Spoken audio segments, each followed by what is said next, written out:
This time last year, I was in a very dark place.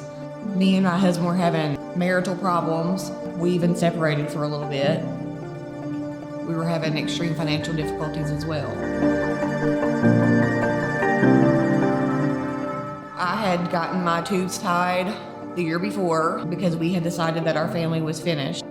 That April, I had taken a pregnancy test because I had just felt off. At that point in time, I felt like my world was crashing down because here we were already with 2 boys. We were barely making it, and then we had a surprise on the way.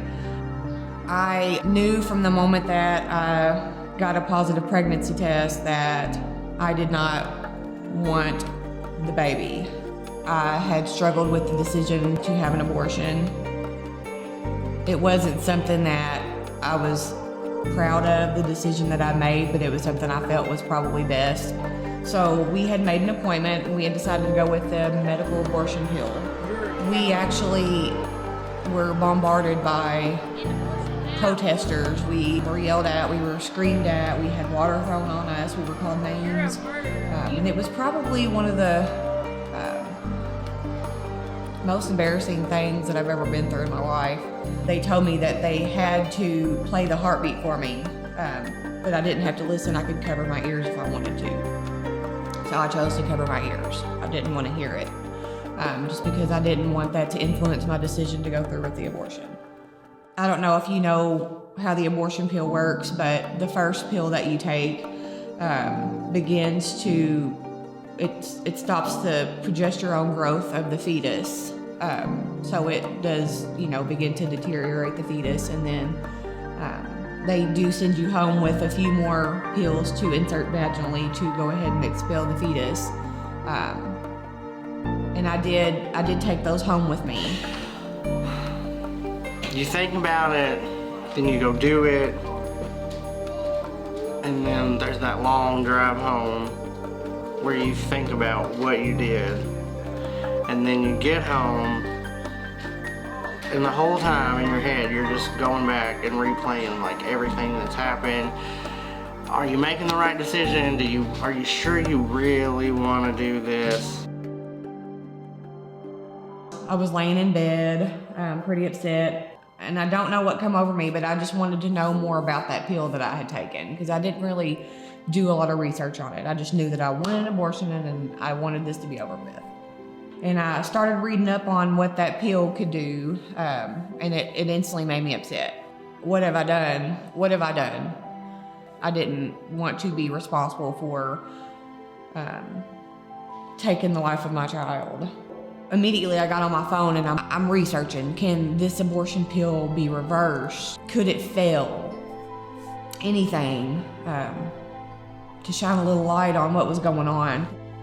I ended up finding a 1-800 number on Google, and I called and a lady had answered. She was so sweet, and she was able to talk to me regardless of my high-strung emotion. Hi, my name is Jennifer. I took an abortion pill. I'm so glad you made this decision to call me. I really need some help right now. We have found a facility for you. It's right there in your hometown. Have you heard of Marsha's Place? And I've heard of Marsha's Place. I know they help with diapers, and I know that they help with other things that parents might need or find themselves in need of, but I didn't know that they would be able to help me with what I was going through. So at this time, I think it was about 4 or 5 hours since I had taken the pill. I went in for an ultrasound. And I paced back and forth, and I just wanted to know something, because we didn't know anything at the, when she went up there. We knew nothing. It was so quiet in there, you could probably hear a pin drop because we didn't know what to expect once she put that Doppler on my belly. So it was kind of a nervous situation for us all. This was the first time that I had walked through the APR protocol with a client. So I was checking my paperwork, I was calling our medical director, I was just making sure that we were doing what we needed to do. And really the whole time I can remember like holding my breath and praying at the same time that we would see a heartbeat. And by God's good grace, there was a heartbeat. There was a heartbeat. And so when I could see that little flicker, like I immediately just thanked God.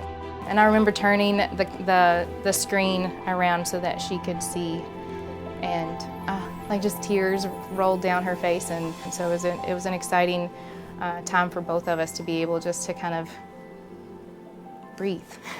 And then finally she called and told me like that there was a heartbeat and stuff, and I think I teared up a little bit, and I think my Otis did too. And we was just like, we was excited because at least, you know, there was still hope. When I heard that heartbeat, that there was a reason I was here. There was a reason why God changed my heart at last minute. You know, I knew it was meant to be. So being able to see that life and hold that life is something that's really, really special. One of the reasons why I love what I do.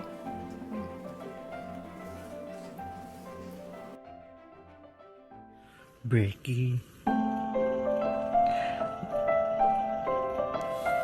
When I held my baby girl for the first time, I can't explain the emotions that I had. I just know that my heart felt like it was going to explode, because sometimes God just blesses you with things that you didn't even know you needed at the time. And I didn't know that I needed her.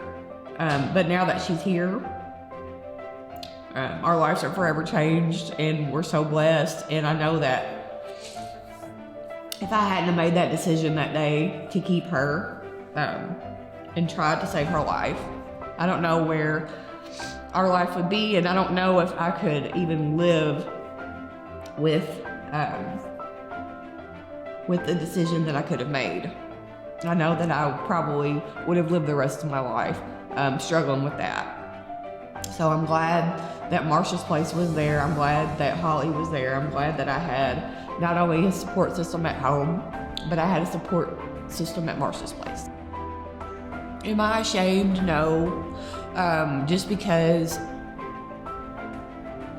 my decisions have brought me to where I am now, and it's my story to tell, and I'm proud of how far me and my husband have came.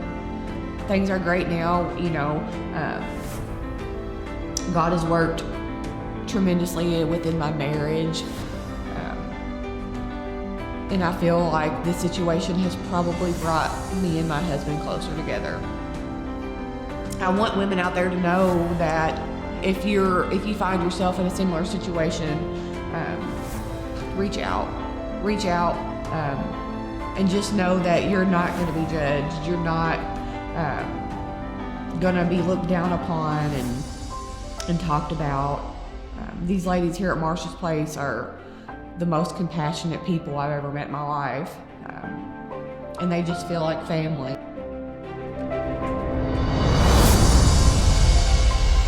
Hi, my name is Marcus, and I'm the Executive Director of Marsha's Place. I hope you appreciate Jennifer's story, and I encourage you to continue to pray for her and her family, and for all of the families we meet at Marsha's Place. Every week we meet young women like Jennifer, and we are thankful that we can provide help and hope when they feel helpless and hopeless.